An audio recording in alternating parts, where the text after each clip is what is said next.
E a palestra de hoje, então, é baseada no capítulo 4 do Evangelho segundo o Espiritismo, no item 5, que relata o diálogo entre Jesus e Nicodemos. E Amélia Rodrigues, narrando o episódio, diz que a situação de Jesus perante as autoridades de Jerusalém não era das melhores e que os ouvidos da espionagem se multiplicavam por todos os cantos. Pela cidade, o assunto principal era a expulsão dos vendilhões no templo. E de boca em boca, o fato era crescido de detalhes, nem todos ocorridos. E em meio a tudo isso, um homem solicita a Jesus uma entrevista, em particular. Esse homem era Nicodemos, chefe dos fariseus e um dos mais respeitáveis membros do Sinédrio. Mas apesar da alta posição que ocupava em Israel, Nicodemos ansiava por algo que ele mesmo não conseguiria explicar. E desde que ouviu falar em Jesus, sentiu que precisava conhecê-lo. Por saber o que se passava naquela alma atormentada, Jesus concordou, e o encontro foi acertado para altas horas da noite, fora dos muros de Jerusalém, na casa em que o mestre pernoitaria. E no dia e horário marcados, depois de tomar todas as precauções para não ser reconhecido, Nicodemos vai até Jesus. Ao se deparar com o Rabi, embora nunca tivessem se encontrado, Nicodemos teve a impressão de conhecê-lo e, numa fração de segundo, procurou buscar na memória onde já o tinha visto, mas não conseguiu. Na sala, aqueles dois hóspedes silenciosos representavam dois mundos completamente distintos. Nicodemos, portador de toda a glória vazia do mundo, simbolizava a humanidade, inquieta e ansiosa. Jesus, absolutamente sereno, observando o homem à sua frente, personificava a paz. E foi tentando controlar a emoção que o doutor da lei iniciou o diálogo. Rabi, bem sabemos que és mestre vindo de Deus, porque ninguém pode fazer esses sinais que tu fazes se Deus não for com ele. E Jesus, olhando ternamente para Nicodemos, perguntou: o que desejas de mim? Foi quando Nicodemos, envolvido pelo magnetismo do mestre, lhe dirigiu a pergunta que há muito tempo inquietava. Por alguma razão, ele sabia que aquela resposta somente Jesus poderia lhe dar. O que é preciso fazer para entrar no reino de Deus? E Jesus, contemplando aquele homem escravizado completamente ao formalismo dos textos, respondeu: aquele que não nascer de novo não pode ver o reino de Deus. Confuso diante da resposta, mas sem nenhum receio, como uma criança, o doutor da lei expôs a Jesus toda a sua ignorância quanto a assuntos tão elevados, dizendo: como pode um homem nascer sendo velho? Porventura pode entrar no ventre de sua mãe e nascer outra vez? E Jesus, como se falasse a toda a humanidade, respondeu: aquele que não nascer da água e do Espírito não pode entrar no reino de Deus. O que é nascido da carne é carne, e o que é nascido do Espírito é Espírito. Não te maravilhes de eu te dizer que vos importa nascer de novo. O Espírito sopra onde quer e tu ouves a sua voz, mas não sabes de onde ele veio, nem para onde ele vai. Assim é todo aquele que é nascido do Espírito. E Nicodemos, ainda confuso, perguntou: como pode ser isso? E Jesus respondeu: Se te falei das coisas terrestres e não creste, como crerás se te falar das coisas celestes? Nesse ponto, Nicodemos entendeu que a entrevista havia chegado ao fim. Então, se despediu de Jesus e desapareceu na noite rumo a Jerusalém, levando consigo a certeza de que já o amava. Naquele tempo, Nicodemos ainda não podia entender a extensão das palavras do Cristo, mas o Mestre o havia acenado com a luz da esperança.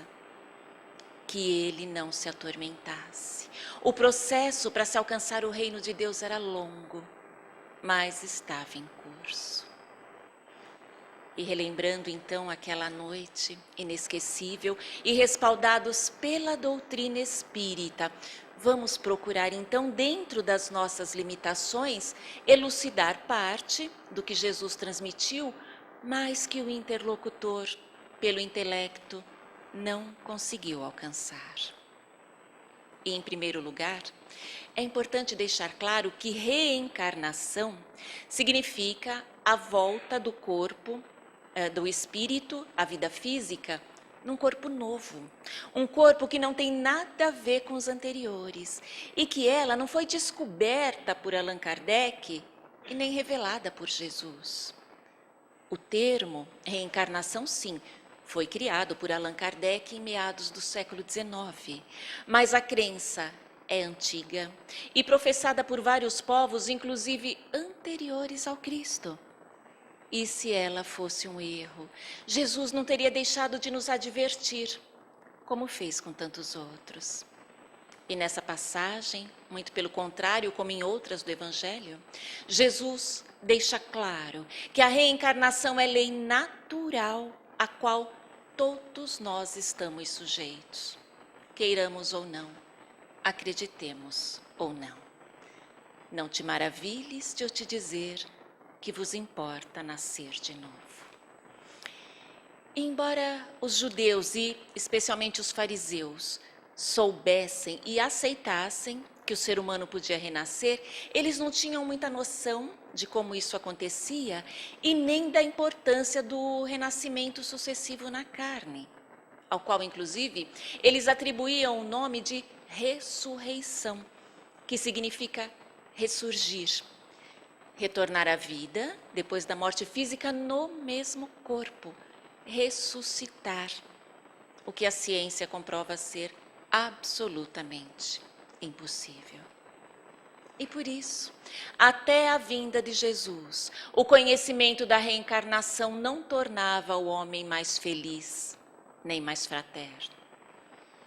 Mas, exatamente como consta lá no primeiro capítulo do Evangelho, no item 9, onde diz que Moisés abriu o caminho, Jesus continuou a obra e o Espiritismo a arrematará. Foi só com o advento da doutrina espírita, através de testemunhos e esclarecimentos dos próprios espíritos e do trabalho incansável do codificador, que a humanidade pôde entender o renascimento na carne de forma racional, de acordo com as leis naturais e em absoluta concordância com a sabedoria de Deus. Porque, pensando racionalmente, se essa fosse a nossa única existência física, seria praticamente impossível nós não concebermos Deus como um pai caprichoso, um pai cruel, capaz de distribuir diferenças entre os seus filhos que poderiam facilmente ser interpretadas, ou que fatalmente seriam interpretadas, como grandes vantagens oferecidas àqueles que nascem ricos, saudáveis, inteligentes, no seio de famílias estruturadas, mas que inexplicavelmente não são concedidas a outros que nascem miseráveis ou com graves deficiências físicas ou mentais ou que são rejeitados pelos próprios pais. E todas essas situações e outras tantas existem à nossa volta. Como explicar essas diferenças? Vontade de Deus? Então ele não seria justo, nem misericordioso. Mas, aliando o conhecimento da reencarnação ao conhecimento dos mecanismos de evolução do espírito, da lei de causa e efeito e tantos outros que nos são oferecidos pela doutrina espírita, essas diferenças se convertem em justiça, justiça incorruptível, refletindo a bondade infinita do Criador. Um Deus justo e misericordioso, sim, que não condena jamais, mas que concede ao espírito a oportunidade de reparar todo o mal que praticou, principalmente a si próprio. Um pai que perdoa, sem tirar do infrator a glória da remissão dos seus erros. Com o Espiritismo, nós aprendemos que não existem privilégios na criação.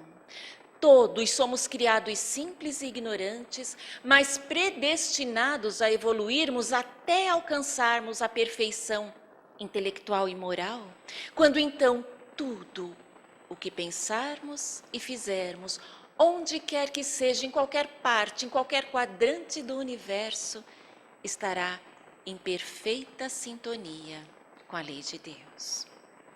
Mas, como todos nós sabemos, a evolução não dá saltos. É só através dos milênios que lentamente o espírito imortal vai se aperfeiçoando, através do desenvolvimento do sentimento e da intelectualidade. E o ideal seria que essas duas vertentes, intelecto e moral, se desenvolvessem de forma simultânea. Mas, normalmente, não é o que acontece. Porque, do ponto de vista moral, o nosso progresso costuma ser mais lento. E é até compreensível que seja assim, se nós levarmos em conta o mundo em que nós estamos reencarnados hoje. Nos reportando ainda uma vez ao Evangelho segundo o Espiritismo, agora ao capítulo 3, ali Allan Kardec classifica os mundos habitados. E o nosso planeta está classificado na categoria de mundo de expiação e provas, que são mundos habitados por espíritos com elevado nível de imperfeição moral. Portanto, são mundos onde o mal ainda predomina e onde as qualidades do coração e da inteligência são desenvolvidas através da luta, do embate constante com a perversidade dos homens e com a hostilidade da natureza. Mas quem são então esses habitantes? Quem são os espíritos que reencarnam no mundo de expiação e provas como o nosso, como a Terra? Segundo Santo Agostinho, são 3 categorias. Os recém-chegados dos mundos primitivos, para se desenvolverem, os que estão em pleno desenvolvimento, mas ainda sem condição de alcançarem mundos de regeneração, e aqueles que, pelo grande desenvolvimento intelectual que alcançaram, já viveram em outros mundos. Mundos dos quais foram excluídos, foram expulsos por sua obstinação no mal e por se tornarem ali causa de perturbação para os bons.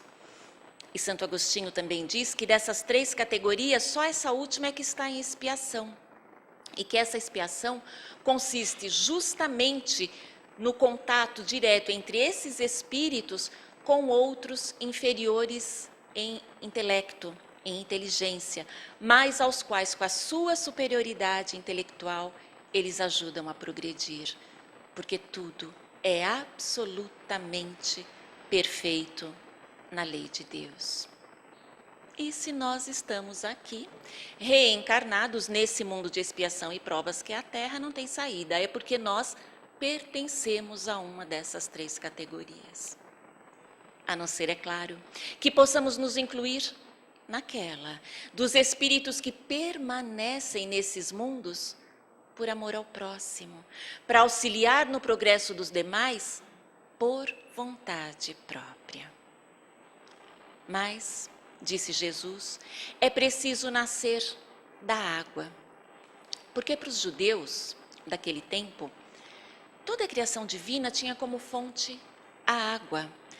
Água representava, simbolizava a vida física. E a água também simboliza, sempre simbolizou, o ventre acolhedor da mãe. Mas o que é nascido da carne é carne, e o que é nascido do espírito é espírito, disse Jesus. Ou seja, para que possamos nascer da água, na matéria, para que possamos nos manifestar no mundo físico, em cada reencarnação nos é concedido um corpo físico, através do processo da fecundação de um óvulo por um espermatozoide. Os nossos pais nos ofereceram esse corpo que nós ostentamos hoje. Um corpo, inclusive, ao qual nós devemos cuidar com dignidade, ao qual nós devemos cuidar com amor, com muito respeito. Até porque todas as agressões que nós praticarmos contra ele ficarão registradas no perispírito, que vai servir como uma espécie de molde para o corpo que nós vamos utilizar numa encarnação futura. E isso significa dizer que esse corpo que nós ostentamos hoje foi plasmado por nós mesmos um dia. E que ele, sendo assim, exatamente do jeitinho que ele é, com as limitações, com as imperfeições que ele possa apresentar, o nosso corpo é um corpo absolutamente perfeito para nós, por enquanto. E nele, nós podemos até com bastante facilidade identificar algumas características físicas do pai e outras da mãe. É a chamada herança genética, que para por aí. E ela para por aí porque nós não somos esse corpo, somos o espírito que o habitamos. Uma individualidade que já passou por vários corpos, por várias reencarnações, que vai passar por outras tantas e que por isso mesmo é portadora da sua própria bagagem de conhecimento, de experiências, de necessidades. Com toda certeza, nós temos sim ligações do passado com nossos pais. A eles devemos profunda gratidão, imenso respeito, mas não procedemos deles. Somos espíritos e, como tais, procedemos de Deus. E somos herdeiros, em primeiro lugar, do Pai Maior e depois de nós mesmos. É claro que alguém pode dizer que alguns filhos apresentam características morais, aptidões bastante semelhantes às do pai ou da mãe. E é verdade. Mas isso acontece pela lei da afinidade. São espíritos afins, espíritos simpáticos entre si que se unem, que se atraem por terem os mesmos gostos, os mesmos objetivos, os mesmos pendores. Esses espíritos, eles estão sempre à nossa volta e muitas vezes reencarnados no nosso grupo familiar. Assim como também existem aqueles que reencarnam conosco para nos auxiliarmos mutuamente e progredirmos juntos, e aqueles que estão entre nós para reajustes do passado, para que juntos possamos nos harmonizar através do exercício diário da paciência e do perdão. Porque apesar da bênção do esquecimento das reencarnações anteriores, que nos priva, nos preserva daquilo que nos poderia ser prejudicial ou que poderia até inviabilizar a reconciliação, apesar disso, inconscientemente, as marcas do passado persistem. Daí a falta de afinidade, os conflitos que muitas vezes existem nas famílias, principalmente entre pais e filhos. Mas essas experiências dolorosas, sem dúvida, elas são necessárias, elas são indispensáveis para que tenhamos paz. Porque chega um momento em que a consciência nos cobra o ajuste com a lei divina.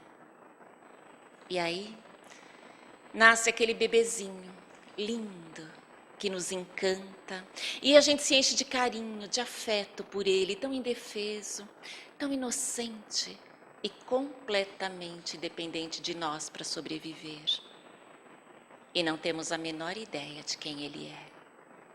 E é necessário que seja assim, porque a mesma misericórdia divina que nos coloca nos braços como filhos, grandes amigos que nos amparam nas dificuldades, também traz de volta antigos algozes para aprendermos a amar através dos vínculos inquebrantáveis da maternidade e da paternidade. Por isso Jesus disse, o Espírito sopra onde quer e tu ouves a sua voz, mas não sabes de onde ele veio, nem para onde ele vai. E nós não sabemos mesmo quem são esses espíritos que fazem parte da nossa vida, reencarnados no meio de nós. Mas se observarmos com atenção as suas preferências, as suas tendências e as nossas também, dá para termos uma boa noção, uma noção bem aproximada do tipo de vínculos que nos unem. Também não sabemos para onde o espírito vai, como disse Jesus. Mas hoje sabemos que cada um, a cada instante, está construindo o seu destino, inclusive nós. E nessa passagem do diálogo com Nicodemos, como em outras do Evangelho, Jesus se refere à figura do reino de Deus. Ver o reino de Deus, entrar no reino de Deus, compara o reino de Deus a um banquete ou a um lugar a ser alcançado pelos bem-aventurados. Mas num determinado momento, ele também fala que esse reino não é um lugar circunscrito, mas que ele está em nós, dentro de nós. E aí, a gente pode entender esse reino como um estado de consciência, um estado de equilíbrio e de realização interior. Um estado de superação de qualquer tipo de conflito interno ou de interferência externa. E isso é tudo que a gente precisa, isso é tudo que a gente quer, a gente busca esse reino. Só que busca exatamente onde não pode encontrar. Porque nós buscamos a harmonia conquistada por um espírito feliz no imediatismo dos prazeres materiais que o dinheiro pode nos proporcionar, nas sensações do sexo, nas alegrias vazias, tantas vezes intensificadas pelas chamadas drogas lícitas. E nessa busca equivocada, e equivocada no sentido de que não preenche, não satisfaz o espírito, nela nós acabamos nos distanciando cada vez mais da meta de alcançarmos um reino que por vezes nós até conseguimos vislumbrar por algum tempo. O nascimento de um filho, por exemplo. Quem já passou por isso sabe. É uma experiência, a felicidade é tão grande que nada de fora nos perturba e os bens materiais perdem completamente a relevância diante de tanto amor que desperta em nós. Porque um filho nos revela a nós mesmos, a nossa melhor parte, o que há de mais puro, e nos estimula a nos doarmos e a amarmos integralmente, incondicionalmente. E é exatamente essa a nossa destinação, só que com relação a toda a humanidade. E é por isso que esse sentimento, ainda que por um único ser, nos faz nos sentirmos mais perto de Deus, nos leva às proximidades do reino de Deus. Só que nós não conseguimos nos manter lá. E é assim mesmo. Isso é normal no nosso estágio. E o grande desafio é aos poucos, através das várias reencarnações e do nosso esforço, do nosso trabalho interior, ampliarmos cada vez mais a nossa estadia nessa estação de harmonia plena. Por isso Jesus acrescentou que não basta renascer da água, na carne, na matéria. Para entrar no reino de Deus, é preciso renascer do Espírito, ou seja, é necessária a conversão da criatura. E não conversão no sentido religioso, mas no sentido amplo de transformação, de renovação moral. E o Espiritismo não veio trazer nenhuma moral nova, não. Mas ele veio justamente para facilitar a compreensão e a prática da moral do Cristo. E é por isso que não existe diferença entre o verdadeiro espírita e o verdadeiro cristão.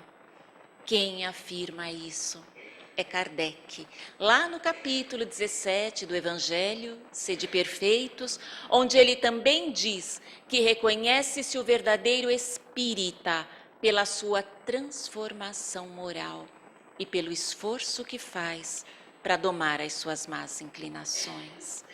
Porque a doutrina espírita, nos trazendo Jesus de volta, em toda a sua plenitude, ela precisa ter impacto, ela precisa ter consequência prática no nosso dia a dia. Senão, vira mera teoria, vira fé sem obras, e há muito trabalho a ser feito. Nós precisamos urgentemente modificar velhos hábitos e pensamentos, lutar para vencermos a nós mesmos nas imperfeições, nas paixões, mudar padrão de pensamento, porque tudo começa no pensamento, porque pensamento é energia, e porque da mesma forma que somos responsáveis pelo mal que fizermos, pelo mal decorrente do mal que fizermos, e pelo mal decorrente do bem que poderíamos ter feito e não fizemos, nós também somos responsáveis pelas energias densas que lançamos na psicosfera do nosso planeta, através dos pensamentos negativos.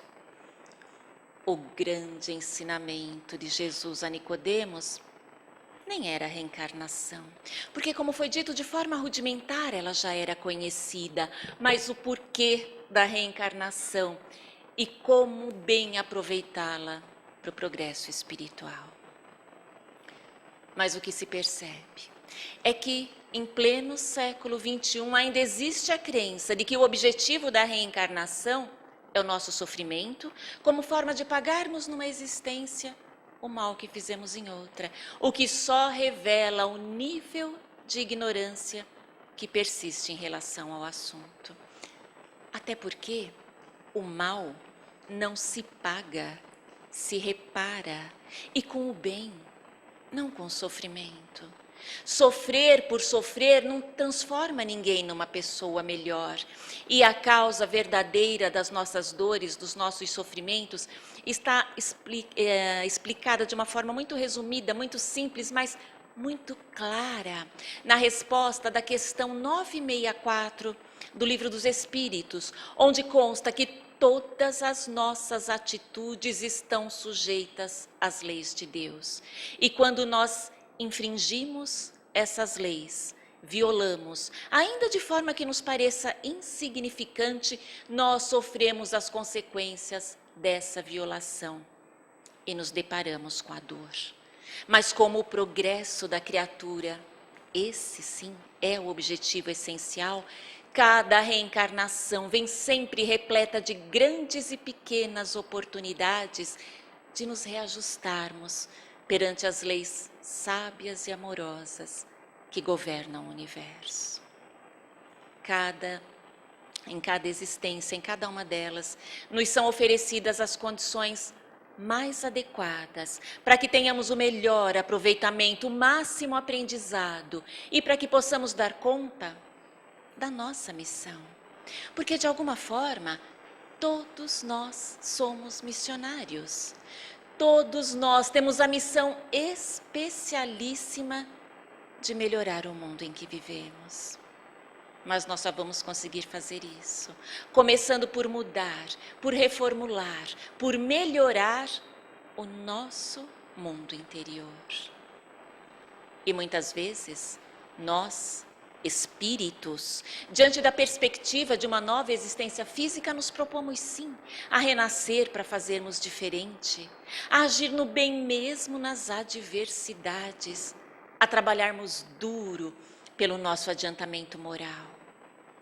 Mas, diante de situações semelhantes àquelas em que anteriormente sucumbimos, acabamos por seguir pelo velho e conhecido caminho equivocado da dor. Nos comprometemos com as portas estreitas da vida, mas diante delas, esquecidos dos compromissos superiores, nos deixamos arrastar pelas multidões que transitam pelas portas largas das ilusões. É fácil, é gostoso, é alegre, todo mundo vai por ali e nós acabamos seguindo também. Perdemos o foco e é quando as reencarnações vão se tornando cada vez mais restritivas, porque de uma forma ou de outra, todos vamos evoluir. As fraquezas humanas nunca nos farão perder o caminho que nos foi traçado por Deus. E como toda existência física sempre traz novas experiências, fixa algum tipo de aprendizado, o espírito nunca retrocede. Na pior das hipóteses, ele não avança, ele estaciona. Mas estacionando, perde algo extremamente valioso: o tempo. E é por isso que o nascer de novo da água e do Espírito é a mensagem de esperança que acena aos falidos do caminho, aos que tentaram e fracassaram, aos que perderam tempo e desprezaram as oportunidades de viverem mais intensamente o bom e o belo que a vida sempre oferece. Reencarnaremos, sim, tantas vezes quantas forem necessárias, aqui na Terra e em outros mundos mais evoluídos, através de corpos físicos menos grosseiros e com o perispírito cada vez mais sutil, à medida em que avançarmos no caminho da perfeição, da completa depuração do espírito. E mesmo quando chegarmos a esse estágio, ainda virá trabalho, muito trabalho à nossa espera, porque a criação divina é incessante. E nós seremos os colaboradores de Deus na manutenção da ordem universal. Seremos os seus mensageiros nos diversos mundos, nas muitas moradas da casa do Pai. Mas no tempo de Nicodemos, nem mesmo ele, considerado mestre em Israel, poderia alcançar esse conceito evolutivo do Espírito. E mais de 2000 anos depois, ainda se fala naquela noite em que um doutor da lei, membro do Sinédrio, príncipe dos fariseus, ouviu de um jovem Rabi Galileu a melhor notícia de todos os tempos: sempre haverá uma oportunidade para recomeçar, porque ele veio para que tivéssemos vida e vida em abundância. E o Espiritismo veio para nos relembrar e nos esclarecer as suas palavras. E não importa o tempo que passe, permaneceremos impregnados do seu amor e da sua mensagem de vida, de alegria, de esperança, que nos estimula a nos tornarmos pessoas um pouquinho melhores a cada dia, na certeza de que, embora não possamos voltar atrás e fazermos um novo começo, todos nós podemos começar agora mesmo e fazermos um novo fim. Fim de ciclo, de jornada que há de recomeçar, mas que seja sempre, que seja cada vez com mais fraternidade e com mais gratidão. Que Jesus nos abençoe. Muito obrigada pela atenção de todos vocês.